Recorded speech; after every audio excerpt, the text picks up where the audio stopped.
Sometimes it feels like the sun will never rise, like the birds will never sing again.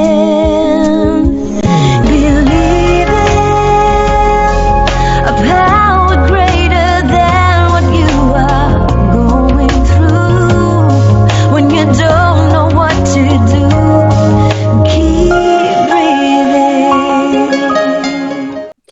That's right. When you don't know what to do, just keep on breathing.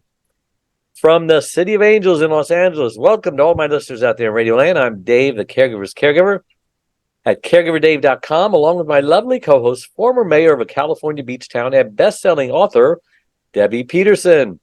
And also coming to you live and on-demand 24/7 on numerous syndicated radio and podcast networks on 26 global audio and video platforms, including iHeartRadio, iTunes, YouTube, Spreaker, SoundCloud, Vimeo, Stitcher Radio, Blog Talk Radio. The list goes on and on. And we are so proud to have finally made #1 caregiver podcast of the top 50, actually out of thousands on FeedSpot, and the top 50 on Player FM and on caringvillage.com. So we have an especially exciting show planned for you today. We've been doing this for 10 years, hundreds and hundreds of interviews under our belt from caregivers and caregiver experts, because all caregivers are caregiver experts. Listen, if your friends and family have been telling you for years you need to write a book, that's what they were telling me, and you struggle to put pen to paper, I was writing a book for 20 years until I found someone who says, I can do it in 30 days. Well, we're going to help you write a book today in 30 minutes, from 30 days to 30 minutes. Pastor turned celebrity, kingmaker, he's called by some as the Simon Cowell of book publishing, founder, 1040impact.org to End Human Trafficking. He's most proud of his 4 sons and 2 grandsons. His authors have spoken on 6 continents, and several of their books have been optioned for movies. Wow, I want to be one of them. But before we get started, I do want to take this moment and thank my last week's guest, Cheryl Mims, CEO and founder of Global Caregivers Network and organizer of the inaugural National Family Caregiver Conference back in 2021, and she just completed this year's conference, where I was one of the keynote speakers. It was a great event. I'm thinking about 400 people showed up, but I haven't confirmed that number yet. That's how many showed up last year. So, Michael, so great to have you on the Caregiver Dave show. It's great to be here, Caregiver Dave. It's good to see you and Debbie here, and it's been fun to get to know you over the last year and a half, and great to finally be on the show. Congrats for going #1. That is no small feat. So you did it. It's not, but God can do all things. And for those of you who don't know, Michael Butler published my last book, Secrets from the Hammock. If it doesn't disappear, there it is. Uncommon wisdom for uncommon times. Zoom doesn't like the color green for some reason. Yeah, right. So anyway, I always like to ask my guests, especially the ones who it's their first time, which it is for you, who is Michael Butler and why was he placed on this earth? That's a great question. I've spent the better part of 4 decades figuring that out, and sometimes it takes a minute to figure that out. In my first career as a pastor and my time when my children were young, I can remember having 2 boys in diapers at the same time on 2 different occasions.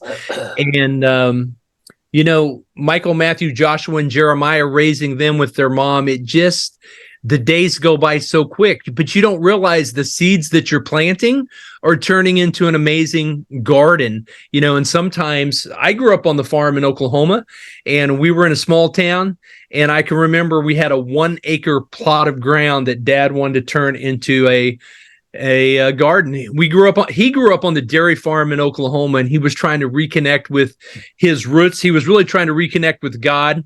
And he and Mom bought that farm, and me and my brother's chores all summer long was from time we woke up till noon, we worked that garden, ages 7, 8, 9, 10, 11, 12. And we couldn't go swimming, couldn't play baseball until noon, until lunchtime. And after lunch, we were free to play. But they would wake us up at 7, and we would work that garden. And I used to curse that garden. And I can remember shoveling horse manure into that garden. And I can just remember despising being in that garden. But When the end of summer came around and you had fresh watermelons and you had fresh strawberries, and mom made strawberry shortcake, and we had tomatoes and green beans and delicious organic fruits and vegetables. That's what it's about. And when it comes to writing your book, and we've published 791 titles, authors in 64 nations publishing your book, Secrets from the Hammock. We've seen a lot of stuff, and most people get stuck in their story, and they've been trying to write their book for 6 years or 16 years. Talked to a lady the other day, Dave. She'd been trying to write her book for 26 years. And I invited her to be on our next webinar, Write Your Book in 1 hour. And she's going to learn how to write her book in an hour, because it's a matter of making decision. I'm going to do it. And once you decide you're going to do it, and you know why you're going to do it, and you know who you're writing your book for, and you know what action you want the reader to take, it doesn't take long to get that book out. And so in my new book, Book Idea to Bestseller in 30 Days, I teach people how to write their book, how to go bestseller, how to literally launch it in 30 days without ChatGPT.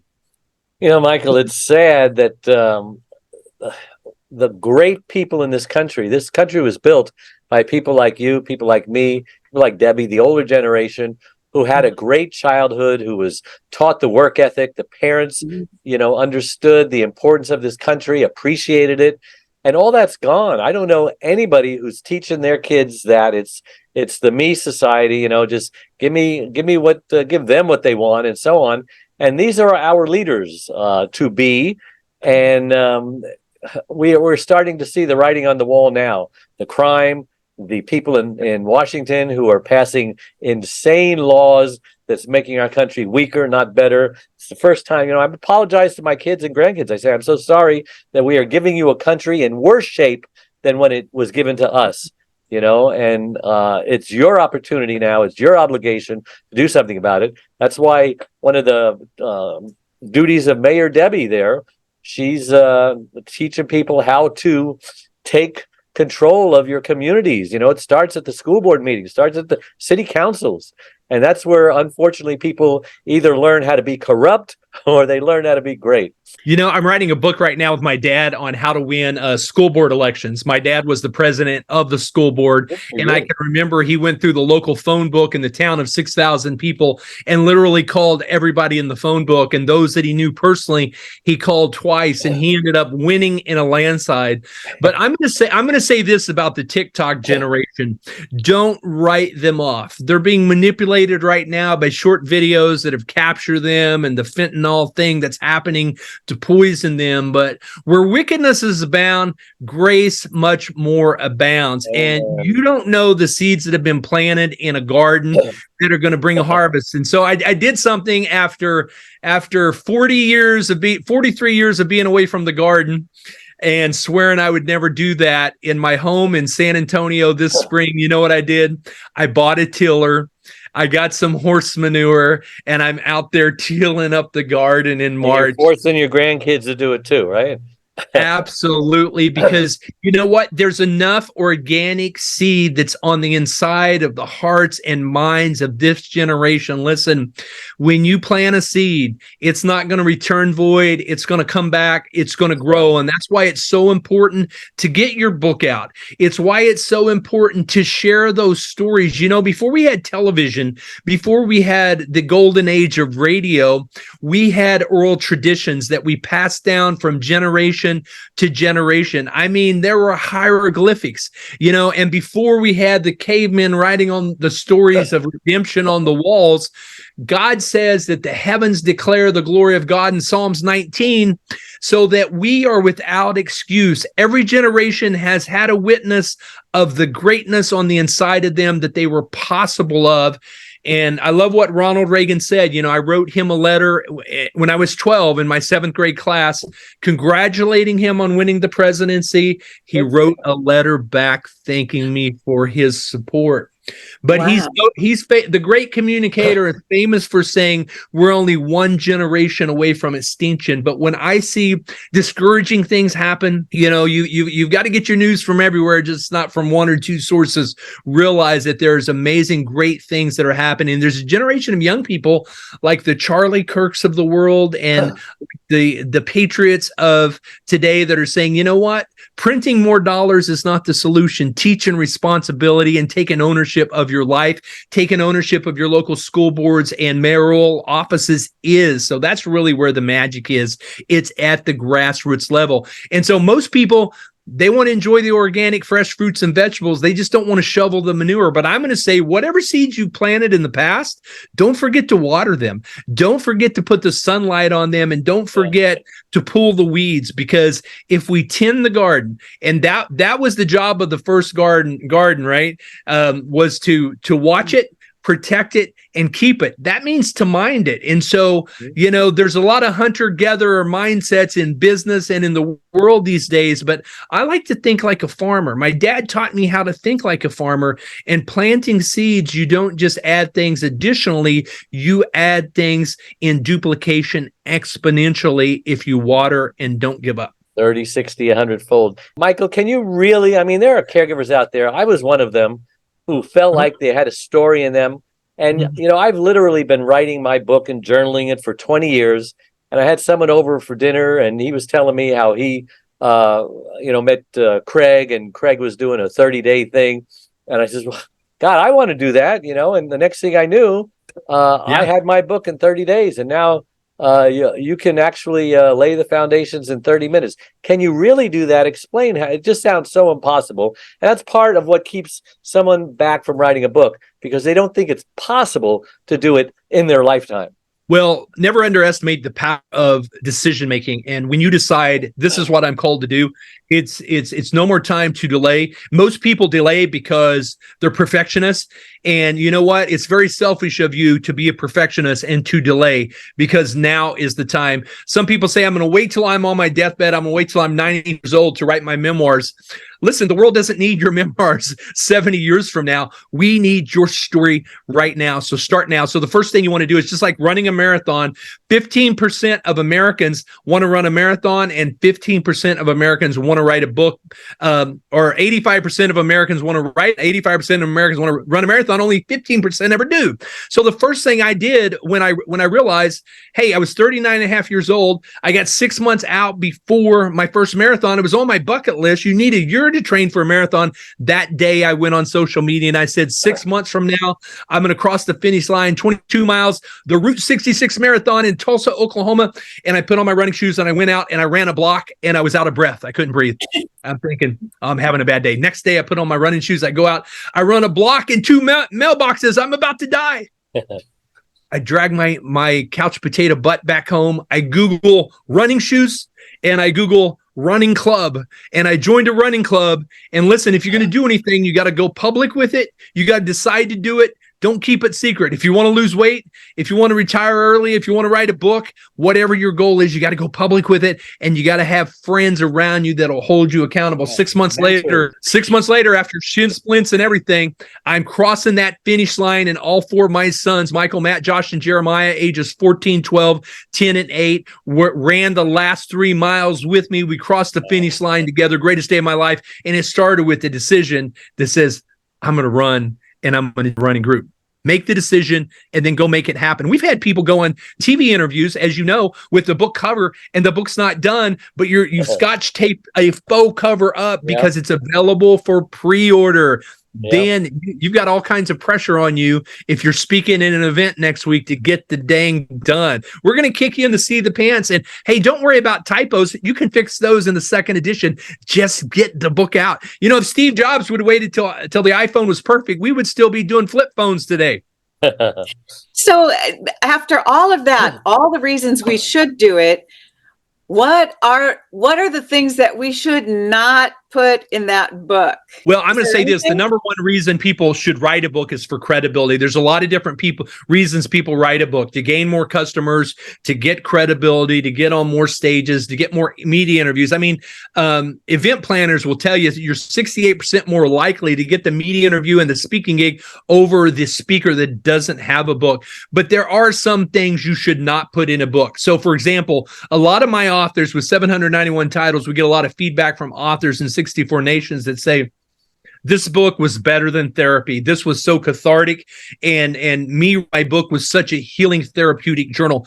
I'm going to say that 95% of what you write when you're healing from a bankruptcy, a divorce, a loss of a child, loss of a business, doesn't need to be in your book. And here's why. That 70% of readers globally are reading fiction. And 90% of globally are women, okay? When it comes to nonfiction books, if you're writing your memoirs, now it's okay if you're just doing a bucket list book to get it off your list and say, hey, I wrote my memoirs so my grandkids would know what I'm about. That's okay. Maybe you don't want to sell any books. But if you want to sell books and really impact lives, you want to take your story and turn it into a how-to book, not give us the horse manure and minutia, but give us the organic fruits and vegetables, the 3 principles I learned during XYZ, the 5 keys to self-help that I uncovered going through this, and share what you learn, make it a how-to book. You know your story, but people are typing into Google how to retire early, how to blend a family, how to start a business, how to fund a business, how to run a marathon in 6 months. Those are how to write a book in 30 days, how to be a paid professional speaker. If you're writing a book that people are asking about, not many people have written about, you're going to get found, you're going to get the media, you're going to get the stage. And so that's what you want to leave out. You want to include as much of the minutia as is necessary to make it pop for the reader. But you got to realize most people don't have the bandwidth. They've got their own trauma they're dealing with. They just want to know what's in it. They'll give you $25 to somebody they don't know because you're going to heal their pain and talk about it in chapter 3. Wow, great advice. Yeah. Especially for caregivers. You know, a lot of caregivers are going through hell. They were drafted into this. They didn't plan it. It's not on their resume. And the positive side of caregiving is that they're learning so much. And like me, I knew that there were other caregivers who were going through what I was going through, and I just had to share my stuff. I wrote 4 books, and there is no better way. And you should start by journaling. People say, well, I don't have enough information. Well, journal. That's the beginning of a book, isn't it? Yes, it's totally the beginning of the book. I know when my son was going through leukemia, he's now 14 years cancer-free, but he got 3 rounds of chemo. He was diagnosed with acute myeloid leukemia when he was 15, had a bone marrow transplant. In fact, he's my number 3 son, and my number 1 and my number 2 son were perfect donor matches. So they were literally fighting over who's going to get to donate. And so it was a time for us because we looked around. There weren't, and this was, 14, 15 years ago, there weren't books on the topic. The medical establishment didn't have resources for us. They'd have people that would come in and visit and things like that. But kudos to what you're doing. You do kind of figure this out as you go. And that's the thing now, because when you look at, a lot of people thought the internet killed publishing, but readership is up globally. And the way I remember we had, as kids, encyclopedias. We had print-bound encyclopedias in a bookshelf that we would write a research paper on. You'd go look something up in the encyclopedia. We didn't have Google, right?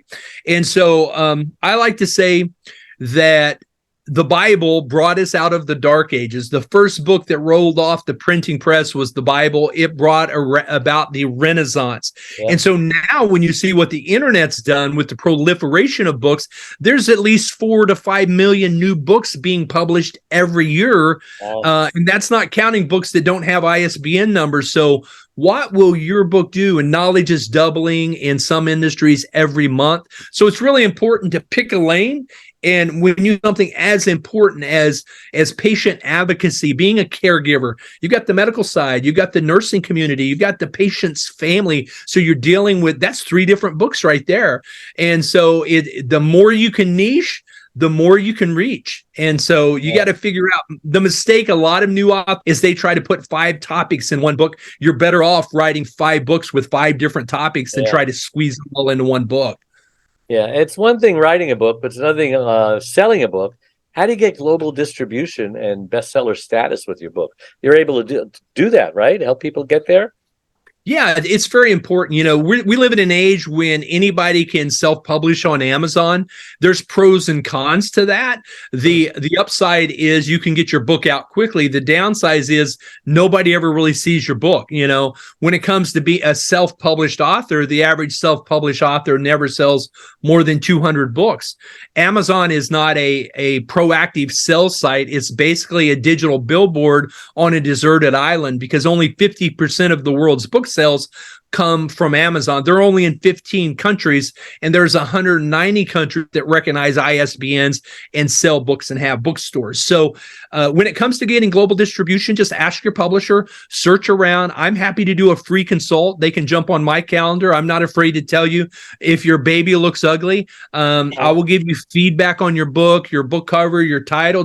You know your title and subtitle are the first thing they look at. The second thing they look at is the back cover content, what's in it for them. And then when they open up and see a chapter in here that says dress for success to get more speaking gigs, how to negotiate speaking gigs, how to get invited back, they'll buy your book just based on one of those chapters. So it is, global distribution. You got to realize books in English, 76% of books in English are bought and read outside the US. So if you're just self-publishing, you're going to miss 90% of your potential readership. So if that's the case, then how do you suggest you sell? If it's not just Amazon self-publishing, then how? I mean, obviously you're suggesting we work with you, but what do you do that's different than those things? Yeah, there's one of three ways an author can publish. They can self-publish, they can shop for a traditional publisher, or they can shop for a hybrid publisher. Those are the three options, and they should really do their due diligence and ask around and check it out, because not all publishers pay the same royalties. Not all publishers give the author the rights to their book. It's very important as an author that your intellectual property that you wrote, you should be able to repurpose that. And when you go with traditional publishing, you don't get to repurpose that, and you only make about 7 to 15% on royalties. So it's very important to ask all these questions, know what the questions are. And I like to say this, I own a house here in Texas, and if I have a plumbing issue or an electrical issue, sure, I could go to YouTube and watch videos, but I don't really want to blow myself up or end up in the hospital. Call an expert. And it's the same way with publishing. If you want to do something right, talk to the expert. You'll invest a little bit in your project on the front end, but you'll have greater reach and be able to sell more books and make more money on the back end, and that's really what it's about, right? Most fiction writers cannot write a nonfiction book and vice versa, or is that not correct? Yeah, it's kind of like mental ambidextry. I think very few people, and if we were to look at the numbers, it's probably less than 1% are able to do that. I'm certainly not able to do that.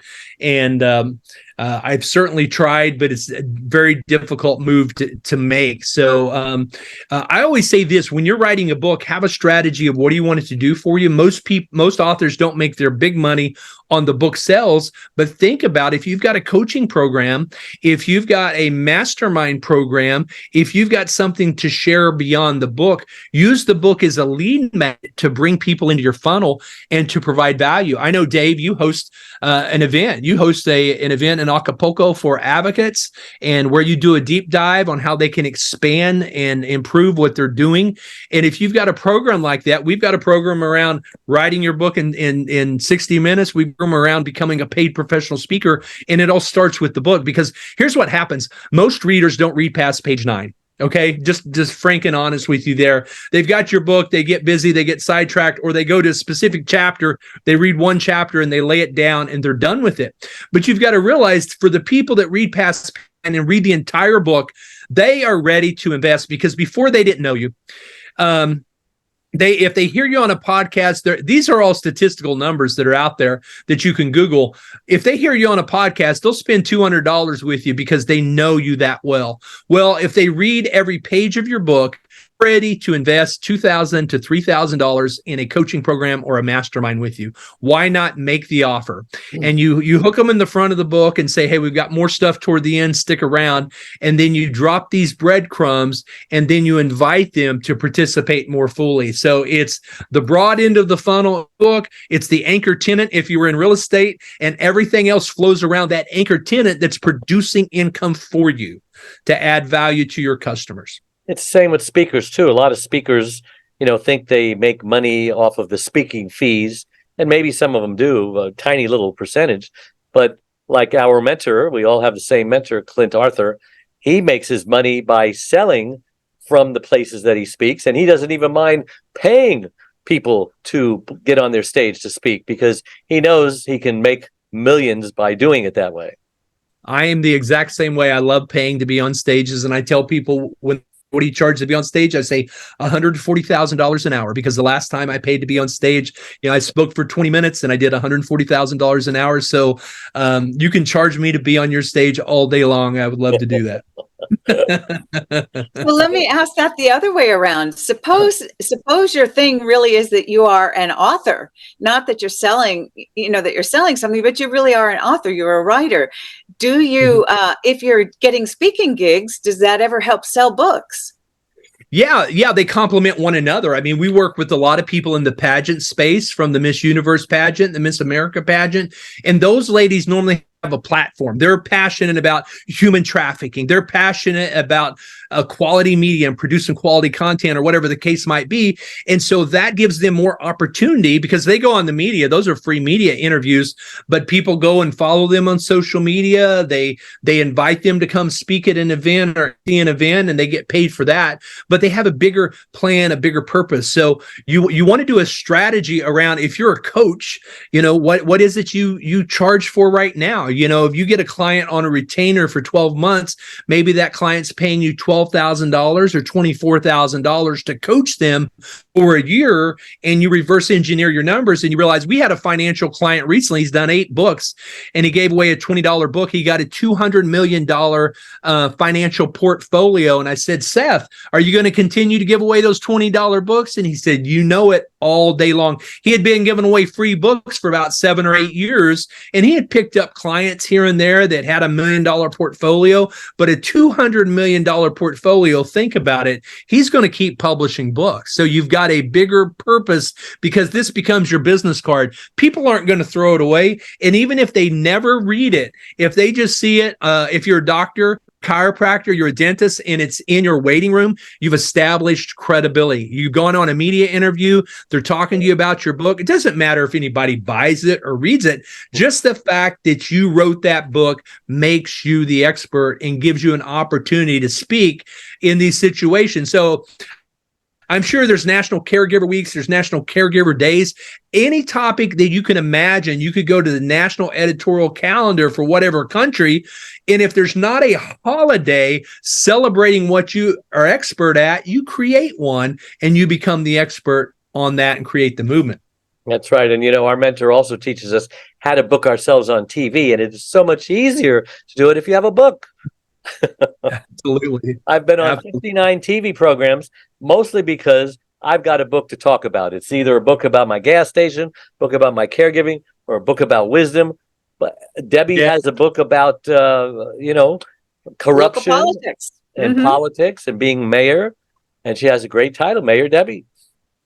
Yeah. What's really interesting about that is, anybody who would have dared to say anything against me, and that's usually the corrupt ones I wrote about, they don't dare anymore because the book is there. It's like you're wearing a T-shirt. You're wearing a T-shirt that says, watch out or I'll write about you. Well, I can't believe how fast time is gone, Michael. Let's wrap it up because we've run out of time.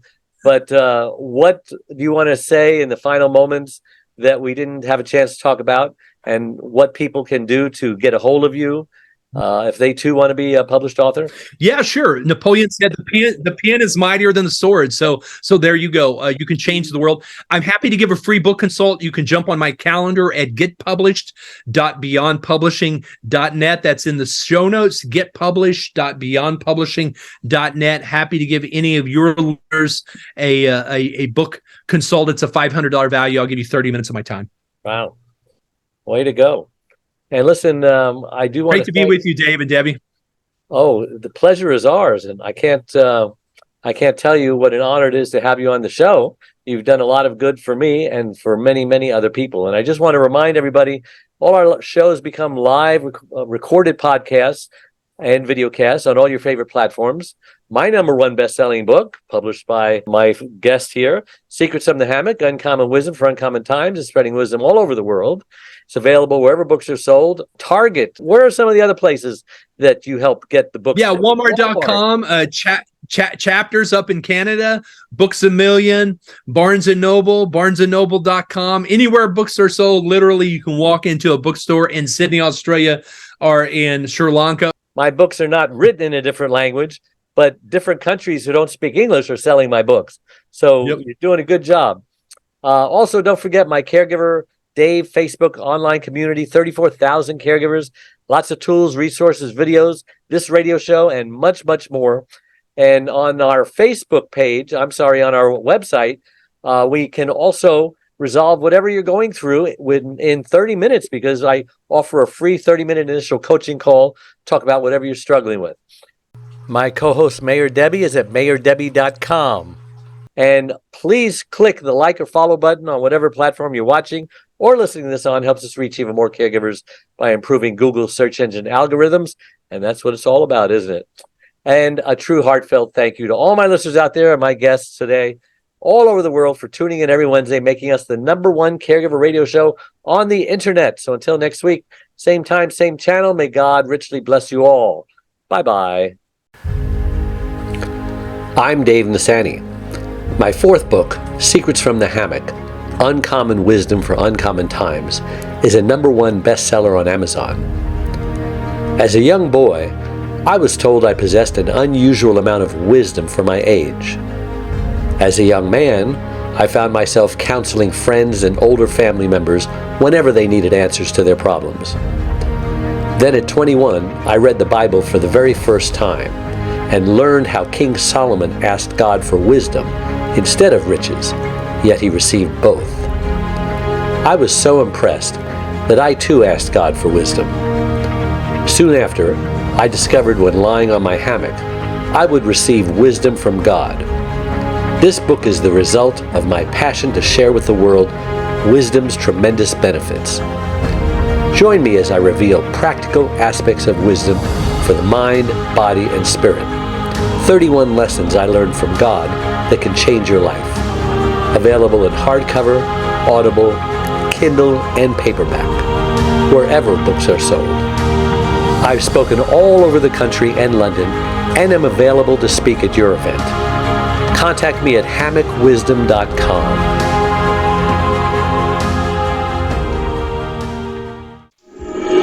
Sometimes it feels like the sun will never rise, like the birds will never sing.